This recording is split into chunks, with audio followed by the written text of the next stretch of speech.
Hey, welcome back to Atreyu News. Shocking, man brutally beaten in busy New York City neighborhood as people walk by. See the video. A man was brutally beaten on a sidewalk in Manhattan's Lower East Side in broad daylight on Friday afternoon as pedestrians walked by while the entire attack caught on camera. The incident took place around 2:45 p.m. on Friday, and New York police is searching for two suspects. Police said the two men chased a 24-year-old man north of Orchard Street towards Stanton Street. The men caught up to the victim in front of 156 Orchard Street and began to punch and kick him multiple times in the head, face, and body, according to NY1. The two men then fled a black livery vehicle. An owner of a nearby gallery interviewed by Pix 11 was stunned not so much at the violence, but at how pedestrians simply walked by the scene of the crime with nobody offering to help or stop the brutal beating. The victim was transported to the hospital in serious condition. And this was a beating so brutal, the suspect beat the victim so badly that his blood is still here on the sidewalk. The victim is telling police that he doesn't remember anything about what happened, which is why this is a head-scratcher for detectives this afternoon. Victim is on the ground defenseless when one of the two suspects repeatedly pummels him outside 156 Orchard Street around 2 a.m. Friday. He's stomped, he's kicked. Passers-by do nothing. Take a look at this woman who stops to chat with the duo and then walks away. The entire attack happened right outside Adrian Vanderplas's gallery. What was most disturbing to me and as criminal to me were all the people passing by in a very quiet way. After the brutal beating, the suspects walked away, got into a car, much like this one. It's unclear what prompted the attack, but the suspects appear to have chased the victim for several blocks. It's very, very concerning to me.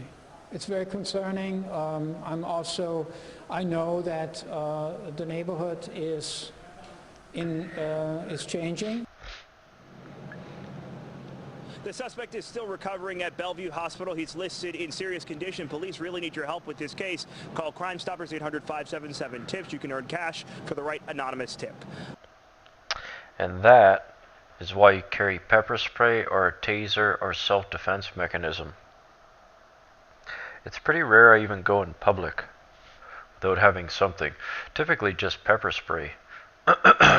No attacker or aggressor would be able to stand in front of you while you spray pepper spray in their eye. If you ever got that in your eye, or even breathed it or got it anywhere near yourself, you realize how powerful that stuff is. Never should the people who know, such as us, and Trump supporters in particular, never should we become the victims of violence. Sad. Shia LaBeouf keeps getting his protest ruined. Looked at the video. Shia LaBeouf's He Will Not Divide Us exhibit had been shut down in both New York City and Albuquerque, New Mexico. He then moved it to an undisclosed location with a camera simply pointed at He Will Not Divide Us flag, but you won't believe what happened next as trolls found the flag and removed it for a Trump hat. He will not divide us. He will not divide us. He will not divide us. LeBeouf! LeBeouf! He will not divide us! He will not divide us! LeBeouf! He will not divide us! He will not divide us! Thomas Jefferson! Thomas Jefferson! Thomas Jefferson!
fucking awesome.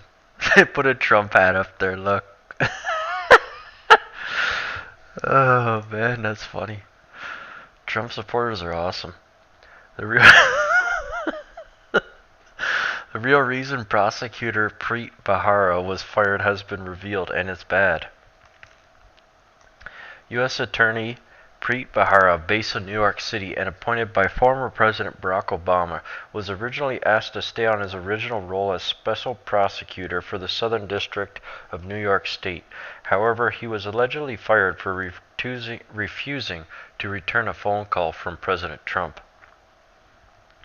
The New York Post, prosecutor Preet Bharara was fired by the Attorney General a day after he refused to return a phone call from President Trump, a report alleges.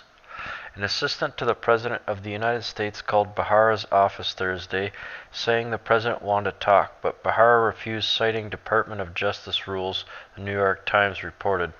On Friday, Attorney General Jeff Sessions noted all 46 federal prosecutors who were appointed by President Obama and still active to leave. Bharara was one of those asked to resign.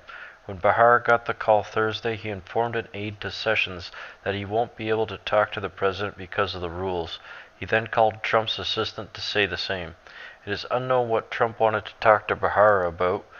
On Saturday, Bharara announced that he wouldn't resign despite the Attorney General's request. Within hours, he was fired. "You're fired." "I did not resign. Moments ago I was fired. Being the U.S. Attorney in New York will forever be the greatest honor of my professional life." The revelation of the phone call from Trump's office to Bharara adds another wrinkle to a growing saga. President Trump met with the federal prosecutor during the presidential transition and asked Bharara to stay in his current role. Of course, that was only temporary, as it is customary for all the attorneys to resign. No different here. However, he wanted to make a name for himself, and so he did. You're fired.